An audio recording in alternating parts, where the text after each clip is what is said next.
हजारों की संख्या में कार्यकर्ताओं को लेकर सड़कों पर उतरे और केंद्र सरकार के जन विरोधी नीतियों व भाजपा के खिलाफ धिक्कार जुलूस निकाली। आपको बता दें कि यह रैली पांडेश्वर रेलवे स्टेशन से शुरू होकर बीडीओ कार्यालय के सामने सभा के रूप में तब्दील हुई।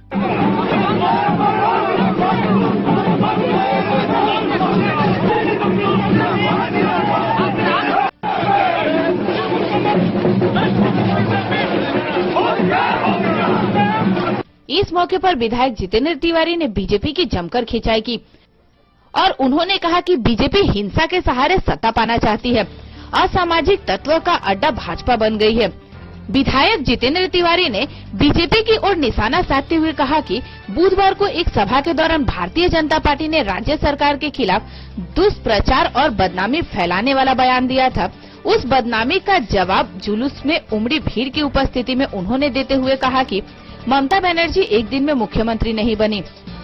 उन्होंने जनता के लिए संघर्ष और आंदोलन किया था, तब जाकर वह आज मुख्यमंत्री बनी है।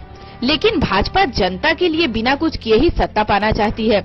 वहीं दूसरी तरफ बीजेपी के एक नेता के द्वारा विधायक जितेंद्र तिवारी लोगों को धूपकाठी, मिठाइयां और दिए देकर खुश करते हैं, इस तरह का बयान दिया गया था, जिसका पलटवार जवाब देते हुए जितेंद्र तिवारी ने कहा कि पूजा में कपड़े, विजयदशमी के बाद मिठाइयां और दीपावली के दौरान उपहार के रूप में मिट्टी के दिए देना रिश्वत नहीं बल्कि हमारा प्यार है। भाजपा प्यार में विश्वास नहीं करती है, वह हिंसा, नफरत, सांप्रदायिक में विश्वास रखती है।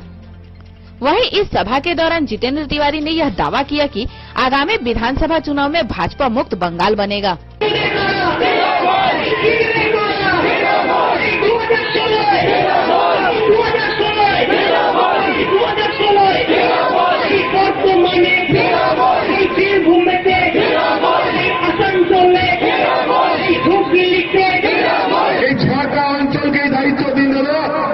আমরা 20,000 লোকের মিছিল করে দেখাতে চাই এবং আমাদের মিটিং প্রায় শেষ হতে চলল, কিন্তু মিছিল এখনো আসছে।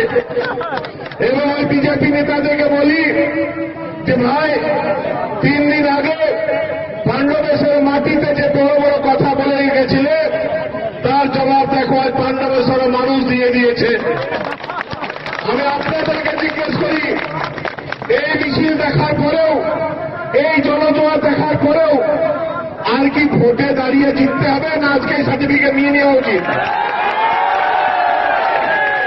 আমি জানি যে ওইভাবে সার্টিফিকেট পাওয়া যায় না, ভোটে দাঁড়িয়ে জিততে হয়, কিন্তু ভোটে কি হবে তার ট্রেলার পাণ্ডবেশ্বরের মানুষ আজকেই দেখিয়ে দিয়েছে।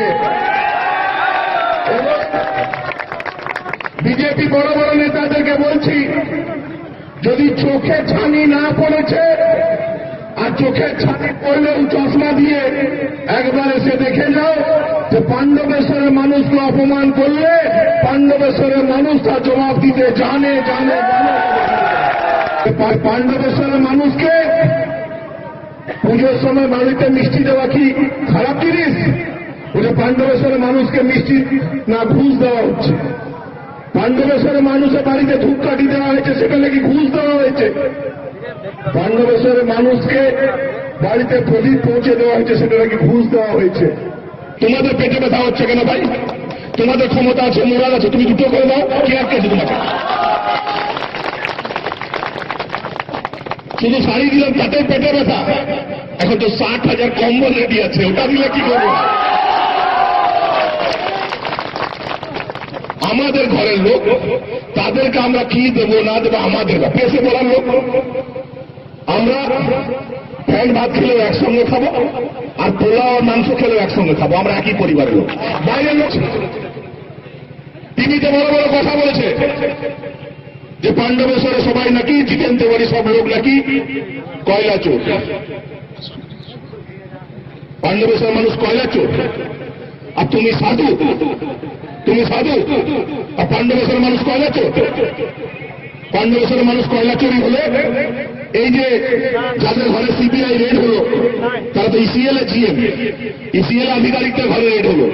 ইসিএল কার আন্ডারে? তোমার আন্ডারে তো, বাবু সুপ্রিয় আন্ডারে তো। এই সিআইএসএফ এর ঘরে রেড হচ্ছে, সিআইএসএফ কার আন্ডারে?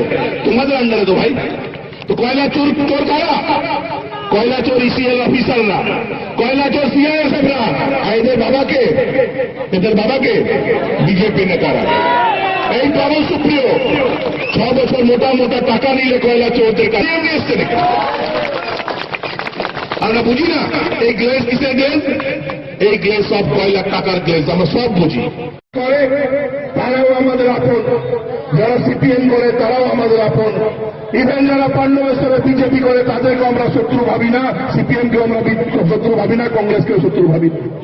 তাই তো পাণ্ডবেশ্বরে যে কোনো মানুষের বিপদ হলেই আমাদের তৃণমূল কংগ্রেস ছেলেরা আগে ছুটে যায়। তারা কোনোদিন দেখে না কে সিপিএম, কে কংগ্রেস, কে বিজেপি। সাহায্য করলে তারা সবাইকে সাহায্য করে।